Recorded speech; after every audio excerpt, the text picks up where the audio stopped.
Hey, Maurkice, Ben was hit 9 times in the Bengals game. The way this offense is set up now with a short passing game, can you guys be successful if Ben is under that much pressure? We won 11 games with it, so I don't know. I got hit like 58 times in the game, so. We'll go to Jeff Hathorn. Jeff? Hey, Maurkice, been around enough to know that obviously the quarterback gets a lot of credit and also gets a lot of blame. How much of what the offense is struggling with is on Ben, and what do you think some of the issues are? It's on everybody. There ain't no point, no fingers, or we won 11 games and there was no point, no fingers at that point, so we're not going to do it now. We'll figure things out so you guys can write something good for once. Dale Lally? Yeah, Pounce. First of all, Merry Christmas. Secondly, what do you do to how do you pull out of this? I mean, it's obviously Mike said that these things are all correctable. Obviously, you guys must feel that way as well. I just think it's small details throughout the game. The other team's been getting up on us and we haven't been able to come back. I mean, obviously, I know that we should be playing a lot better, man. And I think we're really focused in on this week, and hopefully that, I think at the game of football, people get it confused, man. It's all the flow of the game. You got to convert for third downs. You got to be able to do everything. It's not just being one-dimensional on things. I think me being here a long time, I think I realized that, and I understand, some things about football, man. I wish there was some of the stories whenever we was winning 11 games that, man, things could have been fixed then, but no one was writing them stories. But obviously, I mean, I get it. You got to write the stories when people are down and out right now, but we'll get things together. Trust me. Brooke Pryor. Hey, Pads, when we talked to Ben, I think it was a week ago or two, and the topic of conversation was physicality or lack thereof. He said, I really hate when the finger just gets pointed at the line when we talk about physicality. That being said, it seems like there are still some things that you guys, could be more physical or something like that. When you hear your quarterback say that, what does that do for the line as a whole? And when you look at the way you guys have played, maybe not just in the last 3 weeks, all season, what are areas where you guys can improve to be more physical? I think maybe just get a little bit stronger in the weight room. No, I'm playing around, Brooke. Obviously, we got to do things. You got to lock on blocks better. Obviously, you got to be able to double team guys. You got to be able to, get on guys and actually hit the right holes and things like that. And there's a lot of things that play into it, man. I got a good laugh out of it with old Booger when he put that up. Obviously, you guys seen I put a joke back. So who cares? It's all fun and games when the critic thing comes. This is about football. Like, things are supposed to be talked about, good and bad. So who cares? Just move on. Hopefully, we get our couple wins coming up and everyone can shut up. Noah Strackbean. Hey, Bounce. You guys gained a little momentum in the run game this week. When you're looking at the film, do you see anything that was working a little better than past weeks? Yeah, we looked at soft. I love that's what you got. No, we just did a good job with double teaming some things. I think we had some good situational plays where some good runs got called and things looked really good. Obviously, the people wanted to see the run game and they got to see it. So if that one, I guess we got a new problem now. Brooke?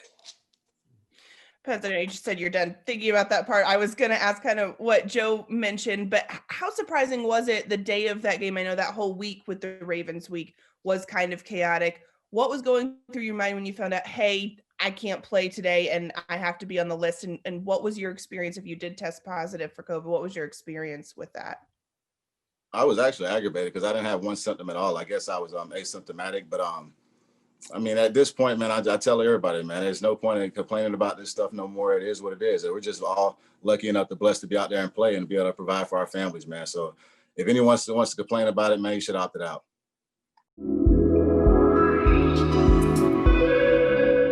Hey, TJ, first off, Merry Christmas.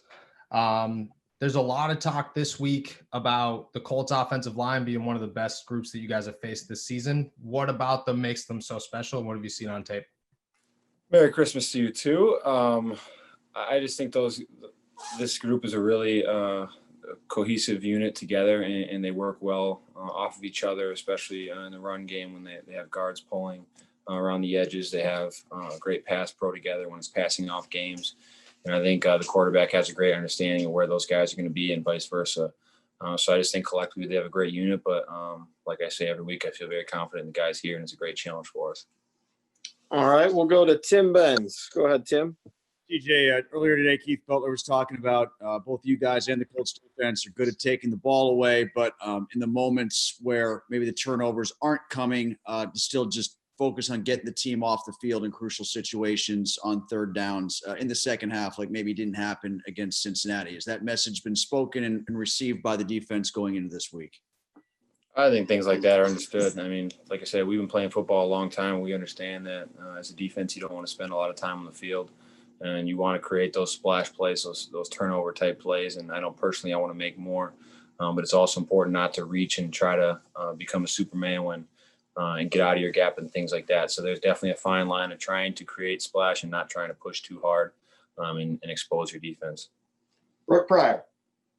Hey, TJ, when we talked with Ben earlier this week, he mentioned that he called an offensive players only meeting, not necessarily to talk about the losing streak, but to talk about where you guys are headed, how to handle the playoffs, things like that. Is that something that as a defense you guys have called or are considering calling, just as an opportunity for veterans to give younger guys a preview or a pep talk looking at what's ahead for you guys? I don't know. I just think right now we just want to continue to get better and continue to have continue to grow as a defense to try to not make the same mistake twice like we've been preaching since training camp. And if it comes to that, it comes to that. But right now I just want to keep playing football and try to get better each and every week with this group. Jenna Harner.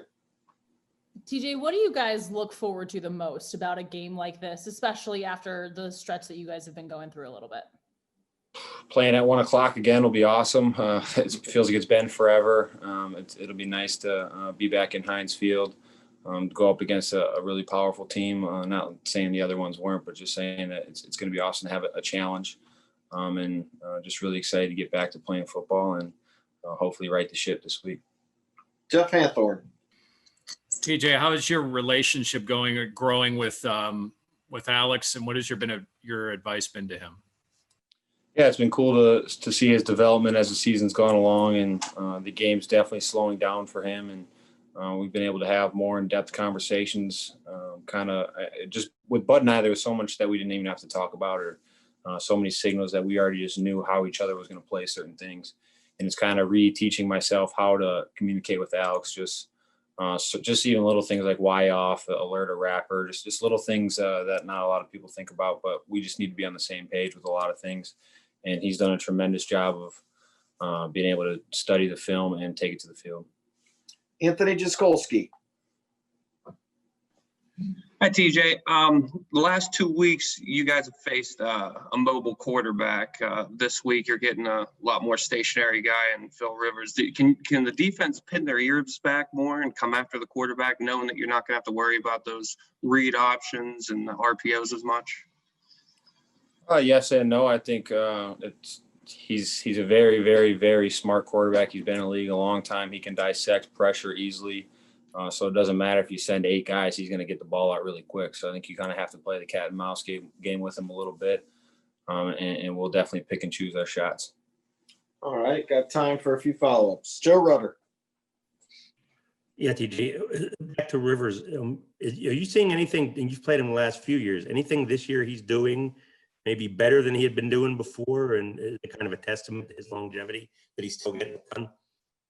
Oh, I think the mental aspect of it is so big, especially for a quarterback who's been able to do it for so long, being able to hit his hot routes really effectively, to get the ball out, check the ball down, not always trying to push the ball downfield, just checking it down and letting his guys go to work. He's got a great running back by his side too, and a great offensive line. So I think they're just doing a lot of great things as a unit over in Indianapolis. Hey, Minkah, going up against Phillip Rivers, who Keith Butler called a couple hours ago a coach on the field, how difficult is it to actually outsmart a guy who's been around this long? It's very hard. He's been in the league almost as long as I've been alive, which is kind of crazy. But there's not too many things he hasn't seen before. So our goal isn't really to outsmart him. You know what I'm saying? We just have to execute well, do what we do well. We're going to try and move around and do the things to, trick them. But, our goal isn't to try and outsmart somebody who's been doing it for that long. Anthony Jaskolski. Hey, Minkah. In 2 of the last 3 games, defense has failed to force a turnover. And I know that turnovers are a big deal for any team. But when you have an offense that's struggling the way that yours is, and just how much you guys blitz. How much is it one of the most important things to be creating turnovers? Yeah.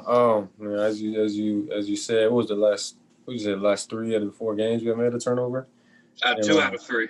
2 out of 3. We lost the last 3, so it's happening for a reason. That's definitely one of the reasons. Like you said, it's very important to create as many opportunities as we can for the offense to get the ball. You know what I'm saying? Even if they're playing amazing, we still want the offense to have the ball in their hands, because when Ben has plenty of opportunities to get it in, he's going to get it in. So it's just our job to get it to him. It's our job to get off the field, even if it's not a pick or a forced fumble. It's a 3 and out, which gets the ball in the offense's hands and gets us off the field. So, we have to be better in that area for sure. Minkah, whether it is tape study leading into these games or, just how you're watching and observing things on the field as they take place, you've gotten the Ravens, Bills, Browns, and Colts here to close out the season, all of whom could be playoff competitors for you guys when you get to the postseason. You doing any extra homework? You working even harder in the film room to prepare to get a base for when you see him again? Anything like that? You're definitely paying attention to the details a lot. I try and prepare, every game very well and pay attention to every little detail and every little thing. So, you definitely want to hit those second studies and go over the little nuances that, people, don't pay attention to. Because this is the time of year when people start pulling out new stuff out of their pocket and, but also doing what they do, you know what I'm saying? So it's definitely important to study your opponent. It's important to, start thinking about guys and watching guys, when they play on those primetime games, and while you're not playing, it's important to watch them just to, get an idea of how they play. Jenna Harner.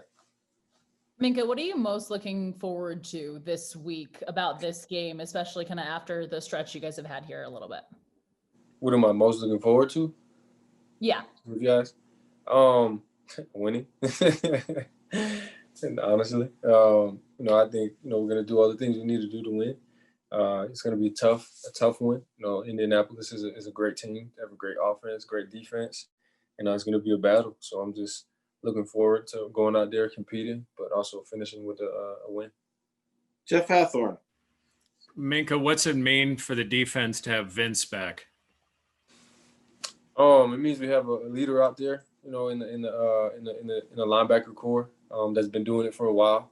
Avery and Chico did a great job while they were out there. But Vince has been running this defense for a long time, and it's good to have him back. He's communicating well. Things are just a little bit more fluent when you have a guy that's been back there doing it for a while. So